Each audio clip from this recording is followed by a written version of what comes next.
আল্লাহর কাছে সবচাইতে প্রিয় কথা চারটি। কয়টি? সবাই বলেন কয়টি? এক হচ্ছে সুবহানাল্লাহ, দুই হচ্ছে আলহামদুলিল্লাহ, তিন হচ্ছে লা ইলাহা ইল্লাল্লাহ, চার হচ্ছে আল্লাহু আকবার। আল্লাহর কাছে সবচাইতে প্রিয় কথা চারটি। কয়টি?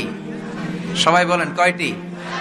এক হচ্ছে সুবহানাল্লাহ, দুই হচ্ছে আলহামদুলিল্লাহ, তিন হচ্ছে লা ইলাহা ইল্লাল্লাহ, চার হচ্ছে আল্লাহু আকবার।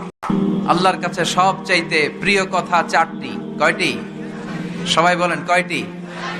এক হচ্ছে সুবহানাল্লাহ, দুই হচ্ছে আলহামদুলিল্লাহ, তিন হচ্ছে লা ইলাহা ইল্লাল্লাহ, চার হচ্ছে আল্লাহু আকবার। আল্লাহর কাছে সবচাইতে প্রিয় কথা চারটি। কয়টি? সবাই বলেন কয়টি? এক হচ্ছে সুবহানাল্লাহ, দুই হচ্ছে আলহামদুলিল্লাহ, তিন হচ্ছে লা ইলাহা ইল্লাল্লাহ, চার হচ্ছে আল্লাহু আকবার। আল্লাহর কাছে সবচাইতে প্রিয় কথা চারটি। কয়টি? সবাই বলেন কয়টি?